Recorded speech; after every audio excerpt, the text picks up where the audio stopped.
Late on Saturday night, the U.S.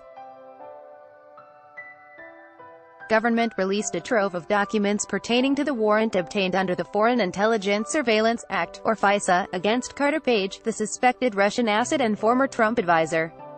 This release was highly unusual. In fact, it was unprecedented. These were unclassified more or less by accident when President Trump unilaterally declassified the notorious Nunes memo, leaving the door open for the Freedom of Information Act request that led to this release of the underlying documents on which it was based. This article was originally published at Salon, sponsored for those following the right-wing, deep state, conspiracy. This was a big moment. House Intelligence Committee Chair Devin Nunes, R. Califf, and his henchmen had charged that the FBI used the controversial Steele dossier as the evidence to get a warrant for surveillance of Page during the presidential campaign. Their conspiracy theory is that the dossier is a partisan hit job and that the FBI failed to reveal that to the FISA judges. Therefore, the entire investigation into campaign interference in the 2016 election is discredited. These documents do not prove their case. It's hard to judge specifically what evidence was presented because of the heavy redactions, but one can still discern that the request was not solely based on the dossier and that the FBI did not conceal the fact that the dossier had been paid for by an opposing party. Steele had been viewed as a reliable informant in the past, but there was plenty of evidence from other sources. Indeed, Page had been on the FBI's radar for several years as a possible Russian asset, and when he started buzzing around a presidential campaign, it naturally attracted the Bureau's notice.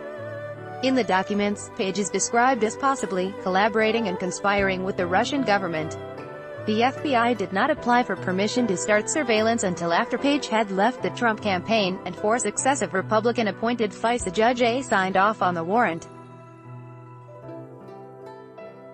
There are plenty of reasons for civil libertarians to be suspicious of the FISA process, but this does not seem to be a case that merits it. A man long suspected of having been recruited by a foreign government was suddenly named as an advisor to a presidential campaign. The FBI would have been derelict in its duty if they hadn't looked into it.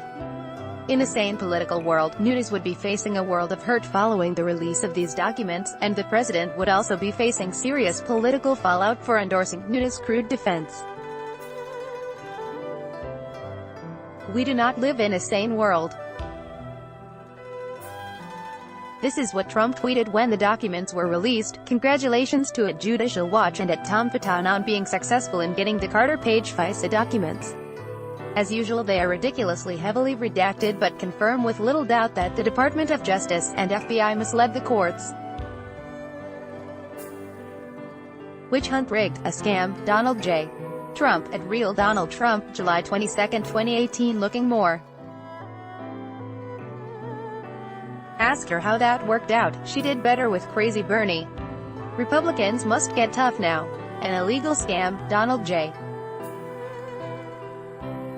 Trump, at Real Donald Trump, July 22, 2018, at Peta Hegsethon at Fox News. Source: yes, the dirty dossier, paid for by Democrats as a hit piece against Trump, and looking for information that could discredit candidate. Carter Page was just the foot to surveil the Trump campaign. Illegal. Donald J. Trump, at Real Donald Trump, July 22, 2018. So President Obama knew about Russia before the election. Why didn't he do something about it? Why didn't he tell our campaign? Because it is all a big hoax, that's why, and he thought crooked Hillary was going to win. Donald J.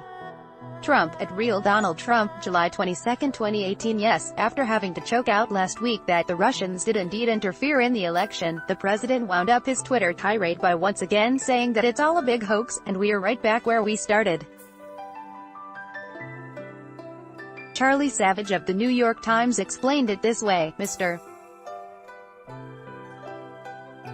Trump's portrayal, which came as the administration is trying to repair the damage from his widely criticized meeting with President Vladimir V.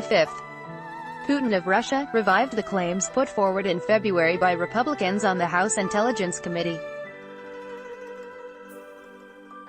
But in respect after respect, the newly disclosed documents instead corroborated rebuttals by Democrats on the panel who had seen the top-secret materials and accused Republicans of mischaracterizing them to protect the president. It doesn't seem to matter. Paige himself appeared on CNN on Sunday with a crazed smile on his face, claiming that the whole thing is spin, and that none of it was justified. After being repeatedly pressed by Jake Tapper, he admitted that he had once served as an informal advisor to the Russia government, but that it was unreasonable to say that he was wittingly or unwittingly working for them during the campaign. It may be that Paige is innocent of the charges. But after reading the warrant application, there is little doubt that the government had ample reason to be suspicious. And after Trump's performance in Helsinki last week, all the suspicions about Russian involvement in the election have risen to new levels, so Paige's protestations ring even more hollow. Republicans in Congress demonstrated their spinelessness once again. Sen. Lindsey Graham, RSC, played dumb on Face the Nation, saying, "If the dossier is the reason you issued the warrant, it was a bunch of garbage. The dossier has proven to be a bunch of garbage." He obviously hadn't read the documents, or he would have known that the dossier wasn't the principal reason they issued the warrant. Clever of him to put it that way though. Sen. Marco Rubio, R. Florida, was more rational, telling Tapper on CNN that he didn't think the FBI did anything wrong. "I think they went to the court. They got the judges to approve it. They laid out all the information, and there was a lot of reasons for why they wanted to look at Carter Page." He hemmed and hawed about the implications, but at least he acknowledged reality. Other Republicans are diving deeper into the rabbit hole. National Review's Andrew McCarthy is all the way in, calling for the investigation of the Republican judges who signed the warrants. Andrew McCarthy: "I said this could never happen. This is so bad that they should be looking at the judges who signed off on this stuff, not just the people who gave it. It is so bad it screams out at you." On the whole FISA scam which led to the rigged Mueller witch hunt, Donald J. Trump, at Real Donald Trump, July 22, 2018. After years of practice, Republicans have developed a knack for inventing scandals and getting the press to buy into them. Normally such scandals only involve Democrats, but Trump's Russia collusion scandal requires a bit of fancy political jiu-jitsu. It remains to be seen whether they can pull it off. The formerly patriotic staunch defenders of law and order have had to turn on a dime and convince their voters and the media that the American justice system has engaged in a corrupt conspiracy against Donald Trump and created this Russia conspiracy theory out of whole cloth.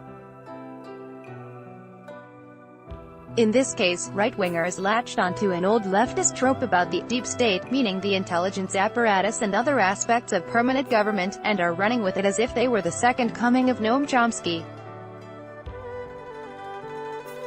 They feed the press cherry-picked bits of paranoid nonsense, which are then floated into the ether, supposedly providing a basis for an investigation.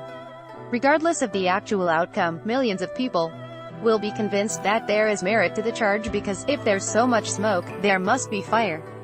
Millions more will listen to Trump's lies and believe them.